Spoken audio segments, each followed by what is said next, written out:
Western political thought में कौन से थिंकर आपको ज़्यादा पसंद? सर जैसे प्लेटो और जेएस मिल सर। प्लेटो के जस्टिस के बारे में बताइए। हाँ जी सर प्लेटो का जस्टिस सर एक वाइड कॉन्सेप्ट है। प्लेटो के अलावा और कुछ एरिस्टोटल हाँ जी के बारे में कुछ जानती हैं? एरिस्टोटल के बारे में हाँ जी सर। क्या जानती हैं? सर जैसे प्लेटो आइडियलिस्ट थे और एरिस्टोटल एक रियलिस्ट थिंकर थे। तो आपने बोला प्लेटो आइडियलिस्ट थे, ठीक है। एरिस्टोटल रियलिस्ट है। क्या एरिस्टोटल के आपने एग्जाम्पल भी दिया कि कंपैरेटिव उन्होंने एनालिसिस वगैरह किया है। और जब हम उनके स्टेट का ऑब्जेक्टिव देते हैं तो उन्होंने स्टेट का objective virtue and state existence for the good of the people, ये उनका स्टेटमेंट है। तो फिर आपके हिसाब से वो जस्टिफाइड कैसे हुआ? उनको आइडियलिस्ट मतलब रियलिस्ट बोलना कितना जस्टिफाइड हो? कोई पर्टिकुलर पॉलिसी जो बोलना चाहोगे अगर आपको कि भारत और विदेश नीति में ऐसा क्या अच्छा है, एकदम बता दोगे जो उसको भारत को बाकियों से अलग करता है? Good morning ma'am.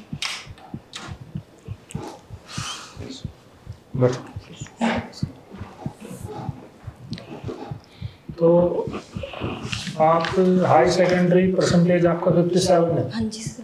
आपने नॉन मेडिकल से 12th किया? Medical sciences sir. मेडिकल से। हाँ जी सर। ग्रेजुएशन में सब्जेक्ट क्या थे आपके? ग्रेजुएशन में political science, history, Hindi, English sir. अच्छा, और पीजी में? पीजी में सर एमए पॉलिटिकल साइंस ही की है सर। अच्छा, कहाँ से?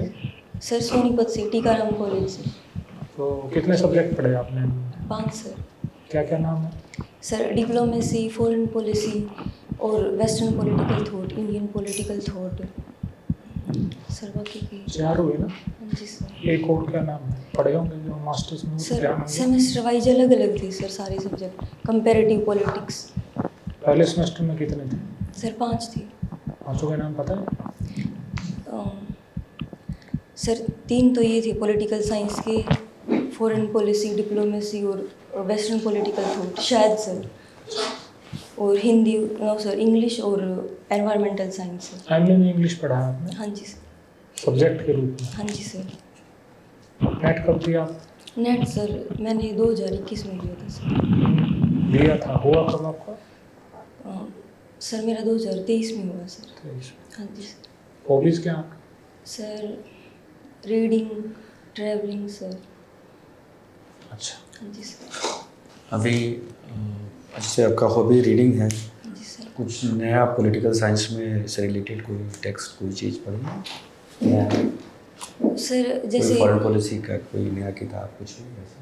हाँ, जैसे सर सिलेबस अभी तो जैसे जो हमारे सिलेबस में है सर उसी के रिगार्डिंग, उसी के उस पर कोई ऐसी बुक मिल जाती है सर, वो पढ़ लेती हूँ उसको। हाँ जी सर। तो अब जैसे इतने सेक्टर्स हैं, इतने एस्पेक्ट्स हैं पॉलिटिकल साइंस के, तो उसमें किस एस्पेक्ट पे आप थोड़े कंफर्टेबल हैं जिस पे आप बात करना चाहेंगे यहाँ पे? सर वैसे मेरा फेवरेट है इसमें western political thought sir. Okay. Western political thought में कौन से थिंकर आपको ज़्यादा पसंद है? सर जैसे प्लेटो और जेएस मिल सर। अच्छा, हाँ जी सर। तो प्लेटो के जस्टिस के बारे में बताइए। हाँ जी सर। सर प्लेटो का जस्टिस सर एक वाइड कॉन्सेप्ट है। जैसे हमें जैसे मॉरल उस पे एस्पेक्ट पे उन्होंने ज़्यादा काम किया है कि हमारा जो घबराइए मत, आराम से बात कीजिए, आप सही बात कर रही हैं। जैसे हर एक इंडिविजुअल की मॉरल ड्यूटी क्या होनी चाहिए सोसाइटी में, हमारा मतलब हमें कैसे सोसाइटी में अपना रहना चाहिए दूसरे इंडिविजुअल के साथ। वैसे जो जस्टिस की बात की है ना, उसमें गुण बताए हैं। हाँ जी सर। वो पूछ रहे हैं सर, प्लेटो स्पेसिफिक जस्टिस के बारे में क्या कहता है वो? पानी चाहिए आपको? जैसे सर हर एक इंडिविजुअल को अपनी ड्यूटी पूरी करनी चाहिए, दूसरे के मामले में कोई इंटरफेयर नहीं करना चाहिए। अपने काम में जो उसका एरिया है उसी से उसको वो करना चाहिए सर। हाँ। तो क्या क्या गुण, वो 3 गुण बताए थे ना हाँ जी सर। इंडिविजुअल के, क्या क्या है सर 3 कैटेगरी बताई हाँ। है। जैसे एक फिलोसोफर किंग होंगे और जो उन एक मिनट आप रुक जाइए, पानी पीजिए थोड़ा सा। लीजिए आप पानी लीजिए। Thank you sir. ठीक है, ठीक है, ठीक है। आगे एक ब्रेक। और प्लेटो के अलावा और कुछ एरिस्टोटल हाँ जी के बारे में कुछ जानती हैं? एरिस्टोटल के बारे में हाँ जी सर। क्या जानती हैं? सर जैसे प्लेटो आइडियलिस्ट थे और एरिस्टोटल एक रियलिस्ट थिंकर थे। हाँ, गुड। Very good. कैसे? सर जैसे प्लेटो का जो सारा कॉन्सेप्ट उन्होंने आइडियाज़ को बेस बना के, कि जो एक आइडियाज़ का वर्ल्ड है उसको बेस बना के अपना सारा वो दिया है। और एरिस्टोटल ने सर उनको इसी बेस पे क्रिटिसाइज़ किया है कि वो सिर्फ आइडिया को लेके ही ज़्यादा वो फोकस्ड हैं अपने उसमें। सर जैसे एरिस्टोटल ने कॉन्स्टिट्यूशन का कंपैरिजन करके। एरिस्टोटल का स्टेट के बारे में क्या विचार है, कुछ है? हाँ जी सर, वो सर स्टेट को ऑर्गेनिक स्टेट मानते हैं कि जो स्टेट है वो इंडिविजुअल से प्रायर है, पहले से ही है। जैसे पहले स्टेट वैसे आए, पहले इंडिविजुअल है, फिर फैमिली, फिर वो ग्राम, वो विलेज, और फिर स्टेट। पर जो एक होल होता है ना, वो सर स्टेट को ही सबसे पहले मानते हैं कि पहले स्टेट है फिर इंडिविजुअल है। एरिस्टोटल ने भी कुछ जस्टिस के बारे में बात की है? No sir. डिस्ट्रीब्यूटिव जस्टिस का नाम सुना? हाँ सॉरी सर, डिस्ट्रीब्यूटिव जस्टिस जैसे मेरिट के बेस पे जस्टिस को उन्होंने प्रेफरेंस दी है कि जो जिसकी योग्यता होगी उसी के आधार पे इंडिविजुअल को। ठीक है। देखिए आपने एक चीज बोली अभी कि प्लेटो आइडियलिस्ट थे एंड एरिस्टोटल रियलिस्टिक थे, ठीक है? हाँ जी सर। सो बट जब हम प्लेटो के मतलब एरिस्टोटल के स्टेट की बात करते हैं तो उन्होंने बोला कि state came for the good and exist for the good. So वहाँ पे जब हम स्टेट की बात वो गुड के सेंस में बोल रहे हैं कि वर्च्यू के लिए स्टेट आया है, गुणों के लिए राजा आया है, तो फिर कैसे हम उनको आइडियलिस्ट बोल सकते हैं, सॉरी रियलिस्ट बोल सकते हैं? सर एक क्योंकि बार- हाँ मैं ये बोलना चाह रहा हूँ, आपने बोला प्लेटो आइडियलिस्ट थे, ठीक है, एरिस्टोटल रियलिस्ट हैं, ठीक है, एरिस्टोटल का आपने एग्जांपल भी दिया कि कंपैरेटिव उन्होंने एनालिसिस वगैरह किया है। बट जब हम उनके स्टेट का ऑब्जेक्टिव देते हैं तो उन्होंने स्टेट का objective virtue and state existence for the good of the people, ये उनका स्टेटमेंट है। तो फिर आपके हिसाब से वो जस्टिफाइड कैसे हुआ? उनको आइडियलिस्ट मतलब रियलिस्ट बोलना कितना जस्टिफाइड होगा? सर जैसे प्लेटो का जो फिलोसफर किंग था सर, वो एक तरह से उन्होंने मतलब उस तानाशाही की प्रवृत्ति उसमें ला के खड़ा कर दिया था, तानाशाही की प्रवृत्ति की तरफ। लेकिन जो एरिस्टोटल थे उन्होंने, सर सॉरी मैं इसको एक्सप्लेन नहीं कर पा रही हूँ। कोई बात वेस्टर्न पॉलिटिकल थॉट पढ़ाने के लिए कौन से बुक्स आप रेकमेंड करोगे बच्चों को? 2 बुक्स आपको लगता है कि किसी भी स्टूडेंट को आपने रेकमेंड करोगे? मैम सुब्रता मुखर्जी मैम की। सुब्रता मुखर्जी, ओनली सुब्रता मुखर्जी, और he has a co-author as well. Subrata Mukherjee recall कर लेना अच्छे से। और कोई दूसरा किताब? सुब्रता मुखर्जी सोशल अवेयरनेस वाले। हाँ sorry social Letter to Marx किताब का नाम है। और कोई बुक? और कोई बुक? सर ओपी का पढ़ी मैंने। ओपी का। आपने कहा जेएस मिल, तो उनकी वुमेन्स लिबरेशन के ऊपर, वुमेन्स राइट्स के ऊपर क्या विचार थे? हाँ, उन्होंने जो इंग्लैंड पार्लियामेंट है उसमें बिल भी पेश किया था वीमेन के एम्पावरमेंट के लिए। जैसे वोटिंग को लेके वुमेन की उस टाइम पे वोटिंग राइट्स नहीं थे वुमेन के पास। और उन्होंने बुक भी लिखी है द सब्जेक्शन ऑफ वीमेन, अपनी वाइफ को, उनकी वाइफ ने भी को-ऑथर्ड की है मैम वो बुक। और उन्होंने काफ़ी काम किया है। तो आपने वेस्टर्न पॉलिटिकल फिलोसॉफी की बात करें तो एनलाइटनमेंट क्या है? How do you define enlightenment?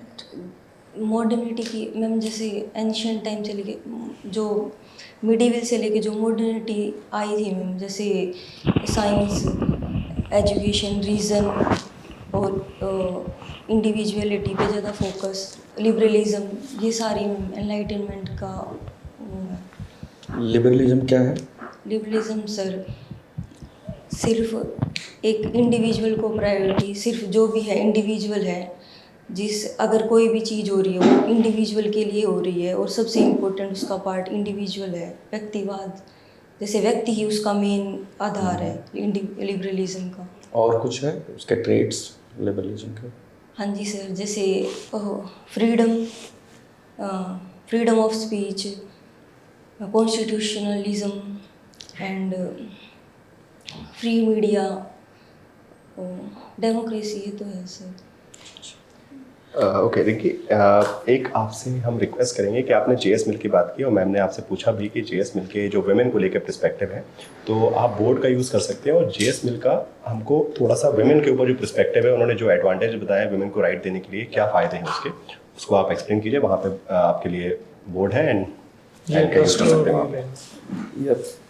या फिर इनकी चॉइस से कुछ पे हाँ, कोई भी आपको भी ऐसा अगर आप इस पर लगता है। कंफर्टेबल नहीं है तो अपनी चॉइस का कोई टॉपिक 2 से 4 मिनट आपका कुछ भी फेवरेट पढ़ा के दिखाओ कुछ आप। भी सर मैं आप यही बता समझते देती कि हूँ, हम वैसे student हैं। ध्यान नहीं आएगा सर। क्या यही बता देती हूँ जो सर ओके ने पूछा ओके है। ओके ठीक है वही हाँ हाँ लो ना, यूज करो, बताओ।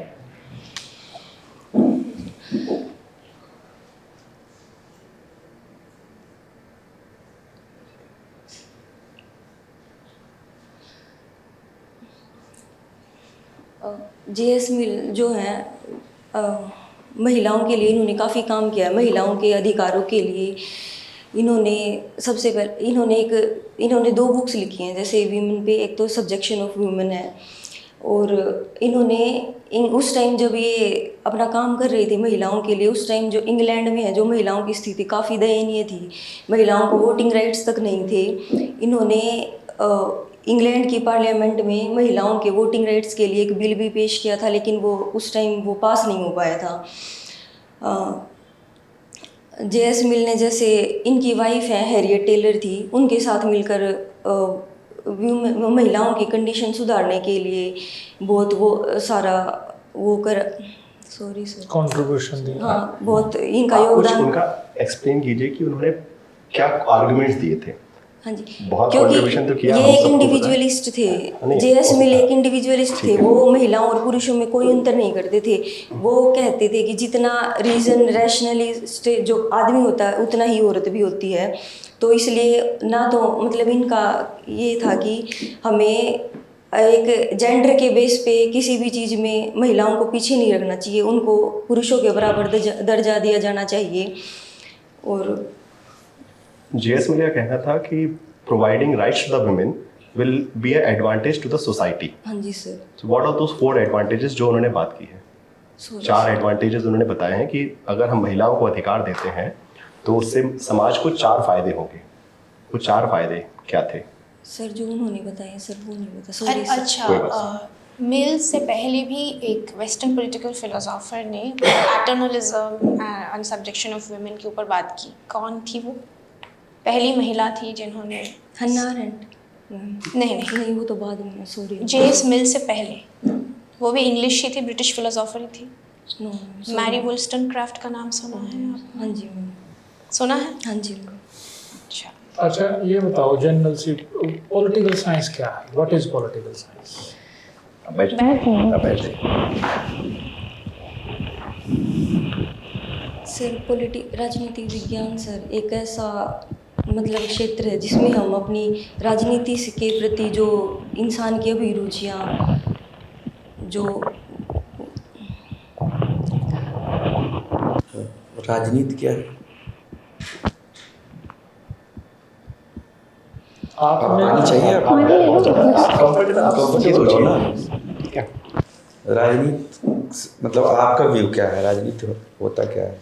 पॉलिटिक्स। आपने 5 साल गुजारे इस विषय के साथ में, तो कुछ तो समझा होगा इसके बारे में। सर इसकी मेन एक डेफिनेशन है, राज करने के लिए जो नीति अपनाते हैं उसको राजनीति कहा जाता है सर। कोई किसी थिंकर की डेफिनेशन बता सकते हैं आप? मैकाइवर की, किस गार्डनर की आपने डेफिनेशन पढ़ी होगी पॉलिटिकल साइंस की? सर एरिस्टोटल ने कहा था कि राजनीति एक सर्वोच्च विज्ञान है। तो एज एन एक्टिविटी कैसा है, मतलब क्या है? वो तो मान लीजिए एज ए सब्जेक्ट बताया था, एक्टिविटी के तौर पे क्या, एक तो हो गया राज करने की नीति, और भी है कुछ एस्पेक्ट इसके? सॉरी सर, कुछ करंट अफेयर का पढ़ा होगा आपने अभी?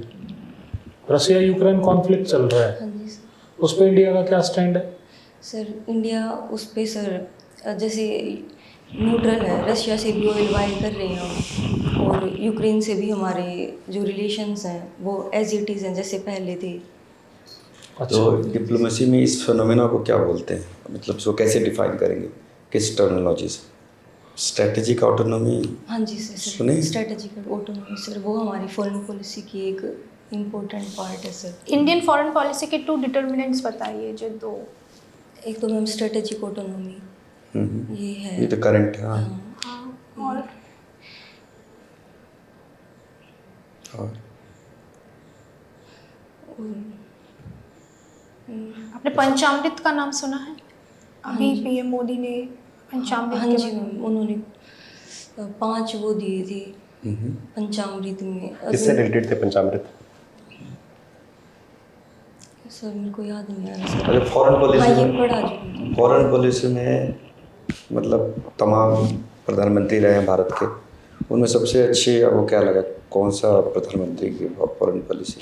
सर सभी ने सर अपने टाइम के हिसाब से अच्छा काम किया है सर, क्योंकि जब हम आज़ाद हुए थे उस टाइम हमारे देश की हालत कुछ और थी सर। वहाँ से लेके हमारी कंट्री को यहाँ तक लेके आए, तो सभी का अपना अपना बहुत योगदान रहा है सर। आपको कौन अच्छा लगता सबसे अच्छा फेज क्या लगता है है? आपको कौन अच्छे लगते हैं? जैसे ऐसे कोई मेरी कोई वो नहीं है सर। चॉइस नहीं, सारे पॉलिटिकल ठीक साइंटिस्ट हैं। हैं आप?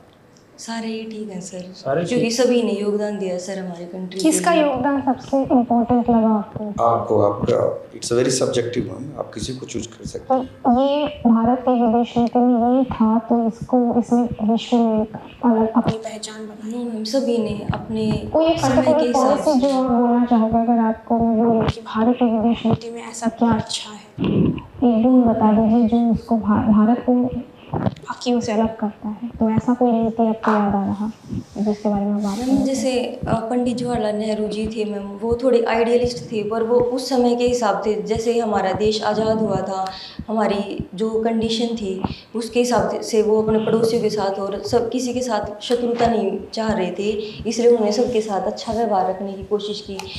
फिर उन्होंने तो नॉन अलाइनमेंट को अपना लिया था। हाँ जी सर।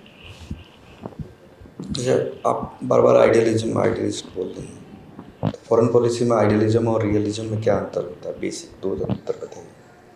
सर जैसे हम आइडियलिज्म, जैसे सर आइडिया के बेस पे कोई जैसे सिर्फ आइडियाज़ कोई मेन, जैसे हम जो सोचते हैं आइडियलिस्टिक एक वर्ल्ड है। तो वही क्या है आइडियलिस्टिक अप्रोच है क्या? अच्छा, रियलिस्ट अप्रोच क्या है? ये तो मेन अप्रोच है ना जिससे हम समझते हैं इंटरनेशनल रिलेशन को।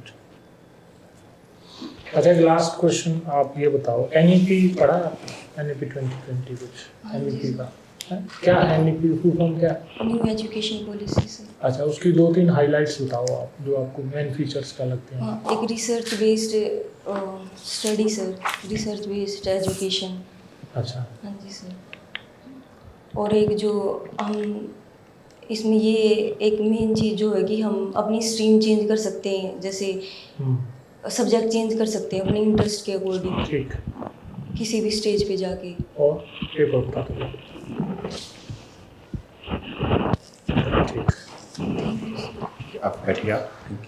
आपका इंटरव्यू अभी एंड हो गया है, बट अब थोड़ा फीडबैक्स, क्योंकि ये मॉक इंटरव्यू है, बट आने वाले वक्त में आपको फेस करना पड़ेगा, तो इस स्थिति में आप फेस करेंगे तो बहुत प्रॉब्लम हो जाएगी। ठीक है, जितनी भी मेहनत आपने की है एग्ज़ाम क्रैक करने के बाद, और आई गेस कुछ कॉन्फिडेंस लूज था, बिकॉज पढ़ा तो आपने सब कुछ है तभी एग्ज़ाम क्रैक किया है, बट चीज़ें नहीं बता पाए, तो 1 बाय 1 आई गेस फीडबैक हम ले लेते हैं। श्वेता मैम, आपसे ही स्टार्ट करते हैं। थोड़ा कॉन्फिडेंस की बात करें, कॉन्फिडेंस आप नर्वस है, इसकी वजह से आपको जो भी पता है, आपको पता सभी है, आपने एग्जाम दिया है 2 बार, आपने उसको क्रैक किया, तो थोड़ा सा कॉन्फिडेंस के साथ और स्माइल के साथ, आपके चेहरे में दिख रहा है कि आप नर्वस हो, ये नहीं दिखाना है। ठीक है, ऐसा भी हो सकता है, नर्वस सब होते हैं ऐसा, बट उसको ऐसे फेस पे नहीं लाना है। ठीक है, कॉन्फिडेंस को आप मिरर में प्रैक्टिस कीजिए आंसर बोलना। ये तो आपने किया है मॉक, आप कोशिश कीजिए कि आप कम्युनिकेट और भी कॉन्फिडेंटली करें, उसके लिए आप अभी टाइम होगा तो प्रैक्टिस कीजिए। आई वुड सजेस्ट कि 1-2 टॉपिक अगर प्रेजेंटेशन के लिए आपको बोला जाए तो आप बना के उसको प्रैक्टिस कीजिए, क्योंकि बहुत टाइम पे ये आता भी है। नर्वस मत होइए। ठीक है, जैसा कि मैम ने बताया ना, एक तो सबसे बड़ा कंपोनेंट है जिसे आप बता रही हैं कि आपको वेस्टर्न पॉलिटिकल थॉट पसंद है, ये भी बहुत बड़ा ह्यूज एरिया है, तो उसमें भी कुछ किसी थिंकर स्पेसिफिक को आप अच्छे से तैयार कर लो और 1-2 टॉपिक अच्छे से प्रेजेंटेशन, आपका पेन रुकना नहीं चाहिए, अभी इंटरव्यू बोर्ड को रोकने लगे ऐसा तैयार रहना चाहिए आप, तो उस पर आप अच्छा से मगिंग हो जाना चाहिए, जो कि आप कर सकती हैं। आपने इतना बड़ा एग्ज़ाम क्रैक किया, सर अभी बता रहे थे इतना रिगरस एग्ज़ाम से, प्री है मेन से आपने क्वालिफाई किया है, तो आपके पास सारे आइडिया हैं, आपकी क्षमता है, बस आपको प्रैक्टिस की ज़रूरत है। तो वो 2 टॉपिक पे आपका होना चाहिए। और लार्जर टर्म में आपको वेस्टर्न पॉलिटिकल थॉट का अच्छा आइडिया होना चाहिए। कुछ नए टेक्स्ट के बारे में आपके टेक्स्ट बुक आपको पता होना चाहिए, क्योंकि आप बोल रहे हैं कि मेरा फेवरेट है, तो अपने फेवरेट को अच्छे से तैयार करो। और इंटरव्यू बोर्ड को चाहिए कि आपको, चूँकि आपका तैयारी उसमें है, कि आप लगातार ऐसे करें कि इंटरव्यू बोर्ड आपसे आपके डोमेन में ही पूछे। तो इसलिए अपने डोमेन को अच्छे से तैयार कीजिए, यही सबसे बेस्ट, क्योंकि पॉलिटिकल साइंस तो sky is the limit. Yes इतना आस्पेक्ट सारे लोग तैयार नहीं करा जा सकता है, और वो भी इतने कम टाइम में। Yes sir. तो अपने डोमेन को अच्छे से तैयार कीजिए, और बेसिक जैसा सर ने बताया, सारे पेपर तो आपको याद रहने चाहिए मास्टर्स के, तो सारे पेपर आपके ज़बान पे होने चाहिए। तो वो आप ज़रूर एक बार देख लीजिए, एक बार देख लेंगे तो ध्यान में आ जाएगा। देखिए, जी, मैं तो 3-4 बातें कहूँगा। मैं बड़ा स्ट्रेट फॉरवर्ड सा बोलता हूँ। कहाँ से हो आप? सोनीपत हरियाणा से सर। सोनीपत से हैं। सोनीपत वाले तो ऐसे ही धाकड़ होते हैं, बोलते हैं। मैं भी हरियाणा से हूँ, सोनीपत से, अरसाना के आसपास मेरा है। तो आप तो इतने नर्वस लग रहे हो ना, कि जैसे आपको सांस ही नहीं आ रहा, आपका जैसे दम घुट रहा है, आप इतना फील कर रहे हो। यस सर, सब्जेक्टिव के बाद ना ना ना ना, ऐसे नहीं होता भाई। आपने मेंस क्लियर किया है, आपने पीटी क्लियर किया है, आपको डाटा बहुत है, आपके पास फैक्ट बहुत है, लेकिन आप बोल ही नहीं पा रहे। आप सामने बोर्ड को ऐसा लगना चाहिए कि 100 बच्चों की क्लास बैठी है गवर्नमेंट कॉलेज में, आप उनको हैंडल कैसे करोगे?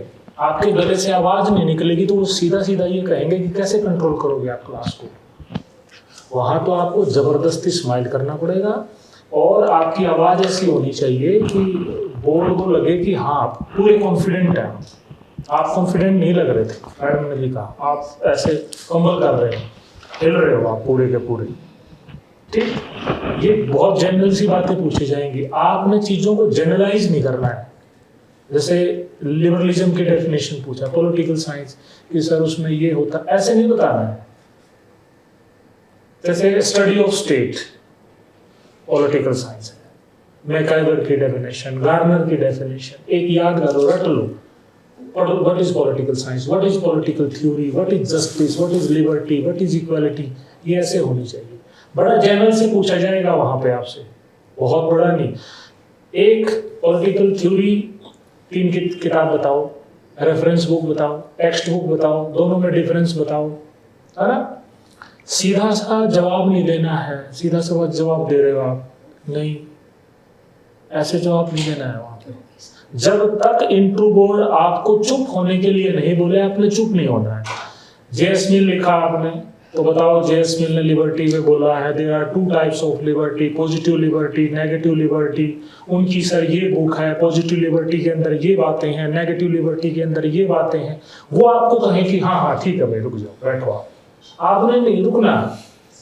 आप वो आपकी तरफ देख रहे हैं और आप चुप खड़े हो गए, तो इसका मतलब आपका खत्म हो गया जो आपके पास जो आप बोलना चाह रहे थे।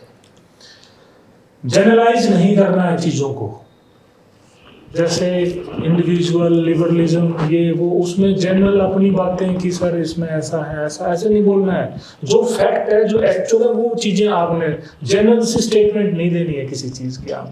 आप जनरल स्टेटमेंट दे रहे हो, आप डेफिनेशन को अपने अकॉर्डिंग बता रहे हो क्या है, आपने ऐसे नहीं बताना है। ऐसे स्टेटमेंट नहीं देनी है कि सर सभी का योगदान है फॉरेन पॉलिसी में, तो मैं तो सभी को ठीक मानती हूँ।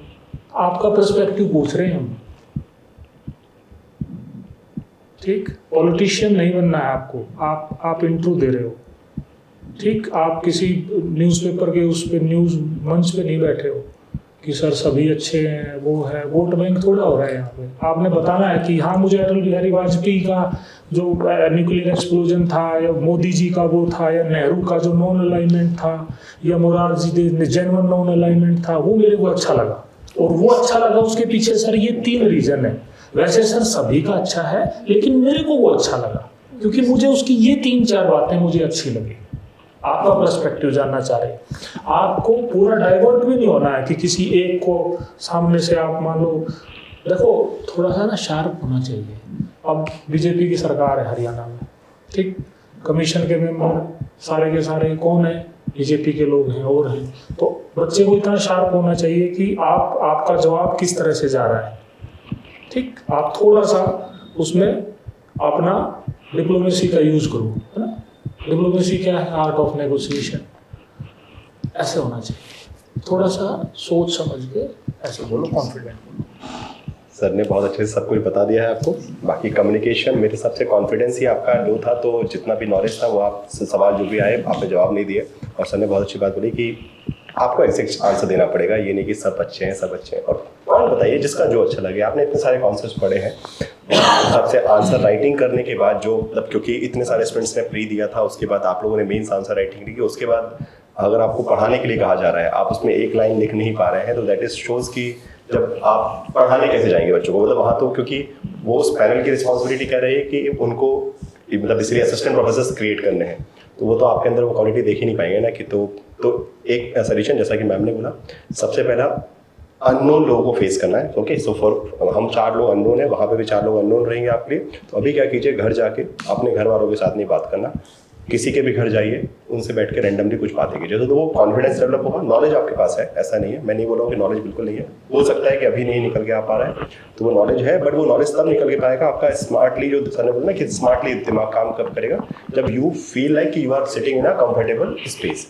तो वो कंफर्टेबल स्पेस अभी जब तक इंटरव्यू नहीं होता, अलग अलग लोगों के घर जाइए, प्रोफेसर से मिलिए, किसी से भी वहाँ बैठिए, तो वो कम्युनिकेशन स्किल आपके डेवलप होंगे। अब जब कम्युनिकेशन कंफर्ट है, फिर आप अपना नॉलेज दिमाग निकाल पाओगे। ठीक है, तो इसको प्रैक्टिस करो, नहीं तो बहुत दिक्कत होगी। ठीक है, एक शायद नहीं बोलना आपने ना, आप ऐसे बोलो कि शायद वो है, शायद ये शब्द नहीं होता। कौन कौन सी बुक्स के नेम और सब्जेक्ट्स के नेम ये पता होना चाहिए। हाँ, ये एकदम शायद नहीं, आप बल्कि बोल सकते हो sorry I will repeat, sorry ऐसे बोल सकते हो, लेकिन ऐसे नहीं शायद वो ये गेस मत कीजिए, ऐसा नहीं होता सीधा, है ना। All the best. अच्छे है ना, से ये हमारे सामने तो ऐसे बोलना था, जब आपने ऐसे बिल्कुल फट्टे चक देने थे। हम लोग तो सिलेक्शन नहीं दे रहा था, स्मॉक का फील है, बट ठीक है, एटलीस्ट आपको समझ में आया कि सर, आपके साथ subject क्या होने वाला है वहाँ पे। सब्जेक्टों के बाद सर पढ़ाई बुक ही नहीं उठाई है सर, ऐसे सब उठाओ, कुछ नहीं उठाओ, करेगा उठाओ दिमाग से। उठाओ, इतना बड़ा अपॉर्चुनिटी है आपके पास, गोल्डन अपॉर्चुनिटी और फेयर सिलेक्शन हो रहा है। अच्छा बोलोगे तो फेयर सिलेक्शन हो जाएगा, आपका नाम होगा, इंस्टीट्यूट का नाम होगा, सर का नाम होगा। आप रिवाइज कीजिए सारे मेरे को पॉइंट्स पे कितनी काम प्रॉब्लम कीजिए। लगती है कि मतलब इंटरव्यू में पहुंचना, असिस्टेंट प्रोफेसर की होगी, कितना मेहनत है। बहुत डायरेक्ट आप आपने उसको अपनी वेल पे जा मत रहे हैं। लीजिए, इट्स अ गोल्डन चांस। आप इन सब पॉइंट पे रिवाइज कीजिए। डरने की कोई बात नहीं। स्माइल करनी है ना, करके दिखाएगा, ऐसे ऐसे हंसना है। लेकिन चलो। ऐसे अभी वो तो हम लोग भी कंफर्टेबल हो गए, हाँ, तो हमें भी कोई डरता है ना, तो उसको डराने का और प्रयास किया जाता, दबाने का। डर बेशक लग रहा हो, लेकिन हंसना है। ऐसे पीछे आराम से होके पीछे से थोड़ा बैठो, और ये जो हाथ ऐसे ऐसे करती रहती है ना, ये कर रही है, ये आपकी शो करता है कि आप बहुत ज्यादा नर्वस हो रहे हो। आप बैठ के ऐसे कर रहे हो ना, ऐसे ऐसे जितना ऐसे करोगे उतना ज्यादा, ये आराम से रखना है इन चीजों को, है ना। हाँ, चलिए, thank you. All the best. all the best. All the best.